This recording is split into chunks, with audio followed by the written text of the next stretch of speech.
Hello प्यारे बच्चों, आज के इस वीडियो में हम लोग पढ़ने वाले हैं इलेक्ट्रोमैग्नेटिक इंडक्शन। बड़ा ही इंटरेस्टिंग सा टॉपिक है। यहाँ पर हम आज एक जादू देखने वाले हैं कि किस तरह से हम लोग मैग्नेटिक फील्ड की मदद से करंट को प्रोड्यूस कर सकते हैं। चलिए, इसकी शुरुआत कहाँ से होती है। सबसे पहले 1820 के अंदर ऑस्टेड आते हैं। वो हमको कहते हैं कि जब भी किसी कॉइल के अंदर, जब भी किसी कंडक्टर के अंदर करंट फ्लो करेगा तो वो अपने आसपास क्या करेगा, एक मैग्नेटिक फील्ड क्रिएट करेगा। और इसी को हम क्या बोलते हैं, मैग्नेटिक इफेक्ट ऑफ करंट। हमने क्या पढ़ा था, मैग्नेटिक इफेक्ट ऑफ करंट। तो जब भी करंट फ्लो करेगा मैग्नेटिक फील्ड क्रिएट करेगा। ठीक है, तो 1831 के अंदर एक साइंटिस्ट आया जिनका नाम था माइकल फेराडे।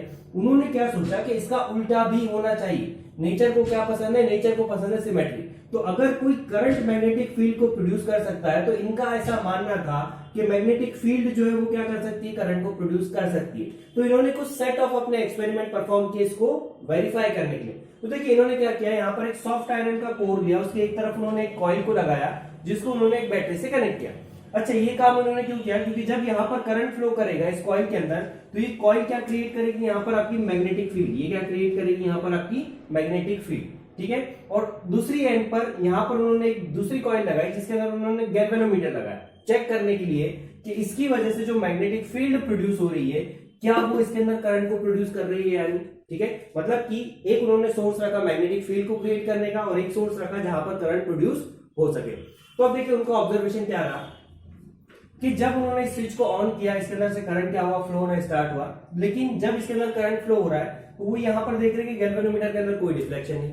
मतलब कि उन्होंने मैग्नेटिक फील्ड क्रिएट की, करंट फ्लो हो रहा है, इसका मतलब क्या हुआ, मैग्नेटिक फील्ड क्रिएट हुई। सॉफ्ट आयरन कोर क्यों लगाई, क्योंकि देखिए यहाँ से जो आपकी लाइंस ऑफ फोर्सेस निकलेगी ना, magnetic lines of forces, soft iron core का काम क्या होता है, उस मैग्नेटिक लाइन ऑफ फोर्सेस को लिंक करना, उसको वो अपने अंदर से क्या कर लेता है, 100% पास करता है। जितनी लाइंस आएगी उतनी सारी की सारी क्या हो जाएगी, आपकी सॉफ्ट आयरन कोर से पास होगी। तो ये काम इसने करा, मतलब कि इसकी जो मैग्नेटिक फील्ड क्रिएट हो रही है वो डायरेक्टली किसके ऊपर अप्लाई हो रही है, इसके ऊपर अप्लाई हो रही है। तो हम कह सकते हैं कि जो सेकंड वाली हमारे पास कॉइल है इसको हमने कहा रख रखा है, मैग्नेटिक फील्ड के अंदर रखा। अब यहाँ पर ऑब्जर्वेशन क्या रहा है कि जब जब भी ये सर्किट आपका ऑन था, पूरे टाइम जब ऑन था, करंट फ्लो कर रहा था, मैग्नेटिक फील्ड क्रिएट हो रही थी, लेकिन ये गैल्वेनोमीटर के अंदर कोई डिफ्लेक्शन नहीं था। इसका मतलब क्या है कि इस कॉइल को हमने मैग्नेटिक फील्ड में तो रखा, लेकिन उस मैग्नेटिक फील्ड में रखने की वजह से इसके अंदर कोई करंट फ्लो नहीं हुआ। लेकिन एक और यहाँ पर उन्होंने इंटरेस्टिंग चीज को ऑब्जर्व की कि जब जब भी वो स्विच को ऑन या ऑफ कर रहे हैं उस टाइम पर उनको यहाँ पर सडनली डिफ्लेक्शन दिख रहा है। इसका मतलब क्या है कि जैसे ही मान लीजिए स्विच को उन्होंने क्या करा, ऑन करा, तो स्विच को जब उन्होंने ऑन करा होगा तो देखिए क्या चेंज हुआ होगा उसको मैं आपको बता देता हूँ, एक्सप्लेन कर देता हूँ। लेट्स से कि मेरे पास यहाँ पर करंट है, यहाँ पर मेरे पास क्या है, टाइम। तो जब उन्होंने स्विच को ऑन किया होगा, स्विच ऑन करने के पहले करंट कितना था, 0। जैसे ही स्विच को ऑन किया तो यहाँ पर क्या होगा, करंट फ्लो होना स्टार्ट होगा और धीरे धीरे करंट क्या होगा, आपका इंक्रीज होगा और अपनी मैक्सिमम वैल्यू को क्या करेगा, अटेन करेगा। अब जैसे ये मैक्सिमम वैल्यू को अटेन कर जाता है ये क्या हो जाएगा, आपका कांस्टेंट। ठीक है ना, क्योंकि इसका कॉइल का अपना कुछ रेजिस्टेंस है। तो V इज इक्वल टू कितना होता है आपका IR, तो करंट इज इक्वल टू कितना हो गया आपका V/R। ठीक है ना, अब स्टार्टिंग में जब इसको इंक्रीज हो रहा होगा तो उसको थोड़ा सा टाइम लगेगा मैक्सिमम वैल्यू तक जाने में। तो लेट्स से कि मैक्सिमम वैल्यू पर रीच कर गया। ठीक, उसके बाद क्या है कि स्विच आपका क्या ऑन है तो करंट क्या हो गया, अभी यहाँ पर कांस्टेंट अपने स्टेडी स्टेट को ये क्या कर गया, रीच कर गया। अब वापस से जैसे ही हमने क्या करा, इसको ओपन करा, स्विच को बंद करा, तो बंद करने पर एकदम से करंट 0 नहीं होगा। करंट क्या होगा, धीरे धीरे डाउन होकर क्या हो गया आपका यहाँ पर 0। तो अब इनका ऑब्जर्वेशन ये था कि जब भी हमने स्विच को ऑन किया, ठीक है, तब उसके अंदर डिफ्लेक्शन मिला। जब हमने इसको ऑफ किया तब इसके अंदर डिफ्लेक्शन मिला। अब देखिए ऑन या ऑफ करने पर क्या हो रहा है, ऑन करने पर करंट क्या हो रहा है, धीरे धीरे इंक्रीज हो रहा है। और करंट अगर इंक्रीज हो रहा है इसका मतलब धीरे धीरे आपका मैग्नेटिक फील्ड भी क्या हो रही थी इस रीजन में, इंक्रीज। ठीक है, जब इसको ऑफ किया तो करंट यहाँ पर क्या हो रहा है, डिक्रीज हो रहा है। तो करंट अगर डिक्रीज हो रहा है तो मैग्नेटिक फील्ड भी क्या होगी, डिक्रीज। बिकॉज हमने पढ़ा है कि B इज इक्वल टू कितना होता है आपका μ0 Ni। करंट के बढ़ने पर मैग्नेटिक फील्ड बढ़ रही है, करंट के डिक्रीज होने पर मैग्नेटिक फील्ड डिक्रीज हो रही है। और ये जो बीच वाला रीजन है यहाँ पर करंट आपका क्या है, कांस्टेंट। तो आपका जो मैग्नेटिक फील्ड है वो भी क्या है यहाँ पर, कांस्टेंट। तो इसका मतलब क्या है कि जब जब भी मैग्नेटिक फील्ड कांस्टेंट रहेगी यहाँ पर कोई भी करंट प्रोड्यूस नहीं होगा। लेकिन जब भी मैग्नेटिक फील्ड चेंज होगी, चाहे वो इंक्रीज हो चाहे वो डिक्रीज हो, उस केस में इस गैल्वेनोमीटर के अंदर हमको क्या मिलेगा, डिफ्लेक्शन देखने को मिलेगा। और इंपॉर्टेंट चीज नोट करने वाली है कि जब ये इंक्रीज हो रहा था तो डिफ्लेक्शन किसी एक डायरेक्शन में था और जब ये डिक्रीज हुआ तो डिफ्लेक्शन क्या हो गया, अदर डायरेक्शन में हो गया। मतलब कि इसके अंदर प्रोड्यूस होने वाले करंट की जो डायरेक्शन है वो भी इस बात पे डिपेंड करेगी कि आपका मैग्नेटिक फील्ड इंक्रीज हो रहा है या डिक्रीज हो रहा है। तो यहां से इनका पहला कंक्लूजन निकला कि जब जब भी मैग्नेटिक फील्ड चेंज होगी तब तक यहाँ पर क्या होने वाला है, आपका करंट जो है वो इंड्यूस होने वाला है, प्रोड्यूस होने वाला है। इसी इफेक्ट को हम क्या बोलते हैं, इलेक्ट्रोमैग्नेटिक इंडक्शन। अब मेन क्वेश्चन ये आता है कि क्या सिर्फ मैग्नेटिक फील्ड के चेंज होने की वजह से यहां पर करंट प्रोड्यूस होगा या और कोई फैक्टर भी यहां पर हो सकते हैं। तो माइकल फैराडे ने क्या करा है कि बहुत सारे अलग अलग यहां पर एक्सपेरिमेंट्स को परफॉर्म किया है और उन सब के निचोड़ से उन्होंने अपना लॉ ऑफ इलेक्ट्रोमैग्नेटिक इंडक्शन दिया है। तो हम देखते हैं कि बाकी उन्होंने क्या क्या यहां पर एक्सपेरिमेंट्स को किए। चलिए, तो पहले एक्सपेरिमेंट में हमने देखा कि जब भी इस कॉइल के अंदर आपका करंट क्या कर रहा है, आपका चेंज हो रहा है, मतलब कि जब हम इसको ऑन या ऑफ कर रहे हैं तो यहां पर हमको क्या मिल रहा है, डिफ्लेक्शन देखने को मिल रहा है। ठीक है, अब यहां पर कोई ये कह सकता है कि सर हो सकता है कि इसका कुछ करंट इस सॉफ्ट आयरन कोर में से होते हुए, कुछ चार्जेस आपके सॉफ्ट आयरन कोर में से होते हुए इसके अंदर चले गए, इसलिए आपको यहाँ पर करंट देखने को मिला। तो इसको चेंज करने के लिए, इसको प्रूव करने के लिए उन्होंने एक और एक्सपेरिमेंट किया जहां पर उन्होंने इस कॉइल की जगह पर क्या रख दिया, एक मैग्नेट रख दिया। ठीक है, तो मैग्नेट भी तो क्या करता है, मैग्नेटिक फील्ड क्रिएट करता है ना। तो ये मैग्नेट क्या कर रहा है, यहाँ पर एक मैग्नेटिक फील्ड क्रिएट कर रहा है। अब जब इसको उसने स्टेशनरी रखा तो उन्होंने देखा कि इसके अंदर कोई भी डिफ्लेक्शन नहीं, लेकिन जैसे ही वो इस कोर को मूव करते हैं, जब वो लगातार इसको क्या कर रहे हैं, मूव कर रहे हैं, चाहे वो इसको इधर लेकर आ रहे हो, चाहे वो इसको इधर लेकर आ रहे हो, दोनों केस के अंदर यहां पर क्या हो रहा है, आपका करंट के अंदर कुछ ना कुछ डिफ्लेक्शन दिख रहा है। गैल्वेनोमीटर के अंदर क्या दिख रहा है, डिफ्लेक्शन। इसका मतलब क्या है कि जब जब भी मैग्नेट को मूव किया जा रहा है, इसके अंदर क्या हो रहा है, आपका इंड्यूस करंट जनरेट हो रहा है। और इंपॉर्टेंट चीज क्या है कि जैसे ही वो इसको रोक देते हैं, जैसे ही इसके मूवमेंट को रोक देते हैं, वैसे ही करंट क्या हो जाता है, आपका जीरो। इसका मतलब क्या है कि जब जब भी ये मैग्नेट मूव करेगी, करंट क्या होगा, प्रोड्यूस होगा। दूसरा, उन्होंने इसी में एक एक्सपेरिमेंट किया कि जब उन्होंने इसको कांस्टेंट रखा, इसको फिक्स रखा और इसको मूव करना स्टार्ट किया, चाहे इधर करे या इधर करे, उस केस में भी उनको क्या मिला, डिफ्लेक्शन मिला।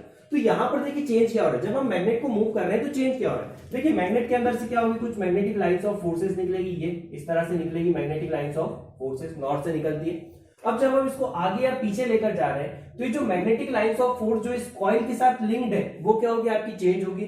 और मैग्नेटिक लाइंस ऑफ फोर्स जो इस कॉइल के साथ चेंज है, वो अगर चेंज हो रही है, वो जो लिंक्ड है वो अगर चेंज हो रही है, तो यहां पर क्या हो रहा है, आपका अगेन करंट जो है वो डेवलप हो रहा है, करंट जो है इंड्यूस हो रहा है। तो यहां से उन्होंने एक और ऑब्जर्वेशन दिया है कि जब जब भी आपका मैग्नेटिक फील्ड चेंज होगी लिंक्ड विद द कॉइल, तब तब यहां पर क्या होगा, आपका इंड्यूस करंट डेवलप होगा। इंड्यूस करंट क्या होगा, आपका डेवलप होगा। एक और उन्होंने एक्सपेरिमेंट किया, उन्होंने क्या करा, एक मैग्नेटिक फील्ड क्रिएट की और उसके अंदर उन्होंने क्या करा, कॉइल को मूव करना स्टार्ट किया, अंदर बाहर वो क्या कर रहे हैं, इसको मूव कर रहे हैं। तो उन्होंने देखा कि जब वो उसको मूव कर रहे हैं ना, तब भी इसके अंदर क्या हो रहा है, आपका करंट का डिफ्लेक्शन दिख रहा है। तो मूव करने पे क्या होगा, देखिए जब ये कॉइल आपकी यहां से निकलकर बाहर आई, लेट्स से इतना इतना बाहर आई, तो इसका जो एरिया था ना मैग्नेटिक फील्ड के अंदर, पहले कितना एरिया था, ये वाला पूरा एरिया था मैग्नेटिक फील्ड के अंदर। लेकिन जब ये यहां से बाहर निकल गई तो अब जो एरिया बचा मैग्नेटिक फील्ड के अंदर, वो कितना बचा, देखो ये वाला, ये वाला एरिया, ये देखो एरिया क्या हुआ यहाँ पर चेंज। एरिया अगर चेंज हो रहा है तो भी यहाँ पर क्या हो रहा है, करंट प्रोड्यूस हो रहा है। तो ओवरऑल अगर हम बात करें तो यहाँ पर जो आपका करंट का प्रोडक्शन है, जो इंड्यूस करंट का प्रोडक्शन है, वो सिर्फ इस बात पे डिपेंड नहीं कर रहा है कि मैग्नेटिक फील्ड चेंज हो रही है या नहीं, वो इस बात पे भी डिपेंड कर रहा है कि एरिया चेंज हो रहा है कि नहीं मैग्नेटिक फील्ड के अंदर। अगर ऐसा भी हो रहा है तो भी क्या हो रहा है, करंट प्रोड्यूस हो रहा है। एक और उन्होंने ऑब्जर्वेशन लिया कि इस कॉइल को अभी ऐसा रख रखा था, अगर हम इस कॉइल को ऐसा रख दें तो जो प्रोडक्शन है करंट का, वो यहाँ पर क्या होगा, अफेक्ट होगा। प्रोडक्शन जो है वो क्या हो रहा है, यहाँ पर अफेक्ट हो रहा है। तो इसका मतलब क्या है कि ओरिएंटेशन पे भी डिपेंड कर रहा है। देखिए अभी इसका कुछ अलग एंगल था, आपका मैग्नेटिक फील्ड का इस कॉइल के साथ, अभी कुछ अलग एंगल हो गया। तो यहाँ पर ओरिएंटेशन के ऊपर भी क्या कर रहा है, ये डिपेंड कर रहा है। तो सिर्फ मैग्नेटिक फील्ड के चेंज होने की वजह से यहाँ पर करंट प्रोड्यूस नहीं होता है। यहाँ पर दो और फैक्टर है, एक एरिया और दूसरा क्या हो गया, आपका एंगल। तो अगर हम तीनों को कंबाइन करें, तीनों को अगर हम लोग कंबाइन करते हैं तो यहाँ पर एक टर्म निकल कर आती है जिसको हम क्या बोलते हैं, मैग्नेटिक फ्लक्स। तो मैग्नेटिक फ्लक्स बिल्कुल उसी तरह से जैसा आपका क्या होता है, इलेक्ट्रिक फ्लक्स। इलेक्ट्रिक फ्लक्स क्या होता है, it is the number of electric lines of forces passes normally through the surface. किसी भी सरफेस से नॉर्मली जो लाइंस आपकी पास होती है उसको हम क्या बोलते हैं, इलेक्ट्रिक फ्लक्स। इसको हम क्या लिखते थे, ई डॉट ds। तो सिंपल वे में अगर हम मैग्नेटिक फ्लक्स की बात करें तो मैग्नेटिक फ्लक्स क्या होता है, मैग्नेटिक फ्लक्स क्या होता है, फॉर एग्जांपल मैंने एक एरिया है, एक सरफेस है जिसको हमने क्या रखा है, मैग्नेटिक फील्ड में रखा है। मैग्नेटिक फील्ड की डायरेक्शन है, बी में क्या है, इसकी डायरेक्शन है। इसका जो एरिया वेक्टर होगा वो भी क्या होगा, इसी डायरेक्शन में आएगा। ठीक है, एरिया वेक्टर क्या आएगा, इसी डायरेक्शन में आएगा। तो मैग्नेटिक फ्लक्स को कैसे डिफाइन किया गया है, मैग्नेटिक फ्लक्स को डिफाइन किया गया है, it is the number of magnetic lines of forces passes normally through the surface. तो अगर हम बात करें तो ये कौन कौन से फैक्टर पे डिपेंड करेगी, नंबर ऑफ लाइंस। सबसे पहले तो मैग्नेटिक फील्ड के ऊपर डिपेंड करेगी। दूसरा देखो इसका एरिया जितना ज्यादा बड़ा होगा उतनी ज्यादा लाइंस क्या हो रही है, इसके अंदर से पास हो रही है। तो इस पर्टिकुलर केस में तो आपका मैग्नेटिक फ्लक्स कितना हो गया, आपका बी डॉट ए। बट अगर मान लो कि ये जो मैग्नेटिक फील्ड है इसका जो एंगल है वो कॉइल के साथ कुछ अलग है, कुछ डिफरेंट, ये क्या कर रही है, अपना एंगल बना रही है। For example magnetic field light से आपकी ऐसी लग रही है, तो कॉइल का एरिया वेक्टर तो ये आ गया, ठीक। ये लेट्स से कि थीटा एंगल बन रहा है, ये क्या है आपका मैग्नेटिक फील्ड। तो अभी जो डेफिनेशन है फ्लक्स की वो क्या बोलती है कि magnetic lines of forces passes normally through the surface. तो इस सरफेस से नॉर्मल डायरेक्शन में जो मैग्नेटिक फील्ड का कंपोनेंट आएगा उसकी वजह से यहाँ पर क्या होगा, फ्लक्स डेवलप होगा। तो अब देखिए बी का कौन सा कंपोनेंट आएगा इस डायरेक्शन में, B cos theta, vector resolution से करा। तो यहां पर फ्लक्स कितना हो जाएगा आपका, बी कॉस थीटा इंटू ए, ठीक है, बी कॉस थीटा इंटू ए। तो यहां पर जो फ्लक्स निकल कर आएगा ना आपका फ्लक्स, वो कितना आएगा, बी ए कॉस थीटा, और इसको हम क्या लिख सकते हैं, simply B dot A.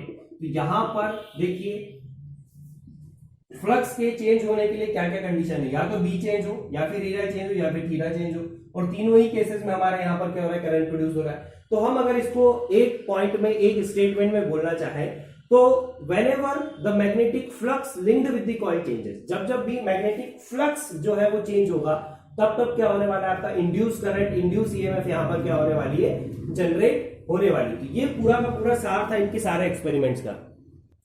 So overall इसका कंक्लूजन क्या निकलता है कि whenever magnetic flux linked with the coil changes then the induced EMF is produced in the coil।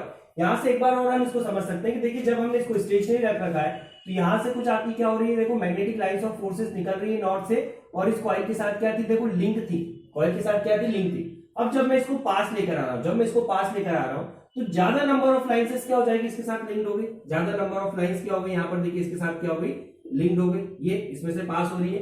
तो यहां पर क्या होता है, देखो मैग्नेटिक लाइंस ऑफ फोर्सेस जो इसके साथ लिंक थी वो क्या हुई, चेंज हुई, और मैग्नेटिक लाइंस ऑफ फोर्सेस जो इस कॉइल में से पास हो रही थी वो अगर चेंज हुई है, इसका मतलब क्या हुआ, आपका फ्लक्स चेंज हुआ है। तो यहां पर हम क्या बोल सकते हैं, whenever the magnetic flux linked with the coil changes। अगर हम इसको देखो दूर लेकर आ रहे हैं तो दूर लाने पे देखिए क्या होगा कि मैग्नेटिक लाइंस ऑफ फोर्सेस जो इसके साथ लिंक्ड थी वो क्या हो गई, यहाँ पर देखो कम हो गई, मतलब अगेन क्या हुआ, इसके कंपेयर में देखें तो चेंज हुआ। तो अगेन यहाँ पर आपको क्या मिलेगा, डिफ्लेक्शन। इस वाले केस में लेट से डिफ्लेक्शन इधर मिल रहा है, तो इस वाले केस में डिफ्लेक्शन क्या मिलेगा, बिल्कुल अपोजिट डायरेक्शन में। तो हम कह सकते हैं कि यहाँ पर जब जब भी फ्लक्स चेंज होगा तब तब यहाँ पर क्या होगा, आपका इंड्यूस ईएमएफ प्रोड्यूस होगा, इंड्यूस करंट यहाँ पर क्या होगा, जनरेट होगा। और फ्लक्स को चेंज करने के तीन तरीके हो सकते हैं। फ्लक्स को चेंज करने के लिए आपके पास या तो आप मैग्नेटिक फील्ड को चेंज कीजिए, या आप करंट को चेंज कीजिए, या आप थीटा को चेंज कीजिए। इन पर्टिकुलर केसेस में हम क्या कर रहे हैं, मैग्नेटिक फील्ड को चेंज कर रहे हैं, ठीक है। हमने क्या करा, इसको दूर लेकर, सॉरी मैग्नेटिक फील्ड को चेंज नहीं कर रहे हैं, हम यहाँ पर एरिया को चेंज कर रहे हैं। देखिए मैग्नेट वही है तो उसकी मैग्नेटिक फील्ड वही जनरेट हो रही है, बट जब हम इसको पास या दूर लेकर जा रहे हैं तो जितना एरिया इस कॉइल का इसके साथ लिंक्ड है वो क्या हो रहा है, आपका चेंज हो रहा है, वो क्या हो रहा है, यहाँ पर चेंज हो रहा है। सो दैट्स व्हाई आपका जो फ्लक्स है वो यहाँ पर क्या हो रहा है,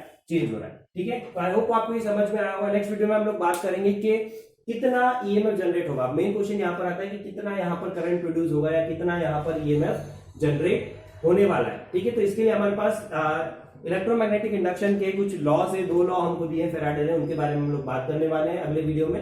तो बने रहिएगा, मिलते हैं फिर, जब तक के लिए जय हिंद जय भारत।